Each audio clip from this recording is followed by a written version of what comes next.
La Bible quotidien. Une série de réflexions quotidiennes centrées sur la parole de Dieu. Que ce livre de la loi ne s'éloigne point de ta bouche. Médite-le jour et nuit pour agir fidèlement selon tout ce qui y est écrit. Car c'est alors que tu auras du succès dans tes entreprises. C'est alors que tu réussiras. Josué chapitre 1, verset 8.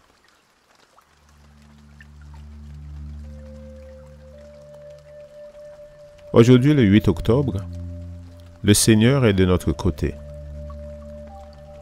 Alors Ésaïe, fils d'Amoz, envoya dire à Ézéchias, « Ainsi parle l'Éternel, le Dieu d'Israël, à qui tu as adressé ta prière au sujet de Sennachérib, roi d'Assyrie.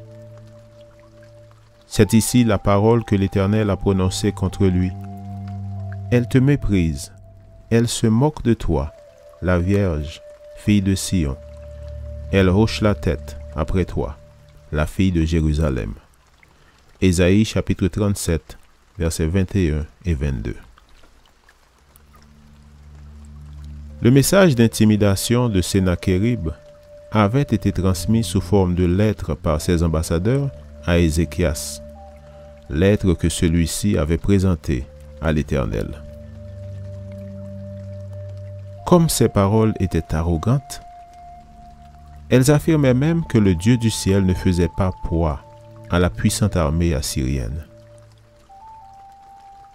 La réponse d'Ésaïe devant un tel blasphème visait à rendre Sennachérib furieux, car ce furent les plus faibles parmi le peuple qui se moquaient de lui. Elle te méprise, elle se moque de toi, la Vierge, fille de Sion. Elle hoche la tête après toi, la fille de Jérusalem. Ces paroles avaient une signification profonde. Ce message faisait part de la confiance absolue du peuple dans le fait que le Dieu du ciel allait triompher et lui donner la victoire. Si Sennachérib avait été vainqueur, il aurait commencé par éliminer les membres de la famille royale. Il aurait démoralisé le peuple et évité à court terme un soulèvement. Ensuite, il aurait réduit en esclavage les hommes aptes au travail et à la guerre.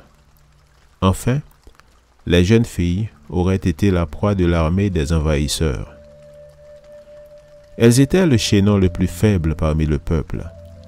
Mais ce chaînon faible était en passe de devenir l'outil du Seigneur pour transmettre un message sans équivoque au roi des envahisseurs.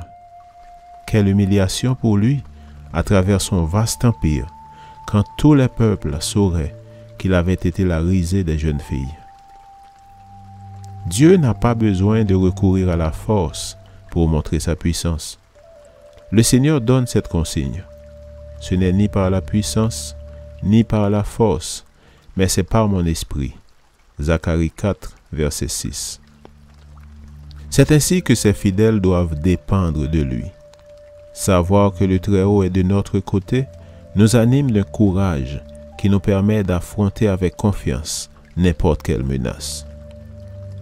L'assurance de l'intervention divine nous rend capables de rire, même devant un danger imminent. La démonstration d'une telle confiance en Dieu peut désarmer même le plus fort. Le Seigneur invite son peuple à être confiant et dépendant de lui, même devant les obstacles les plus insurmontables.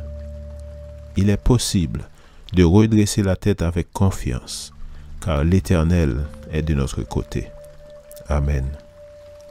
Lecture de la Bible pour aujourd'hui dans l'Ancien Testament, Ésaïe chapitre 37 et 38.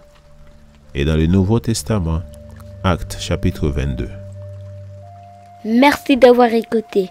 Je vous souhaite de passer une excellente journée avec Jésus. À la prochaine!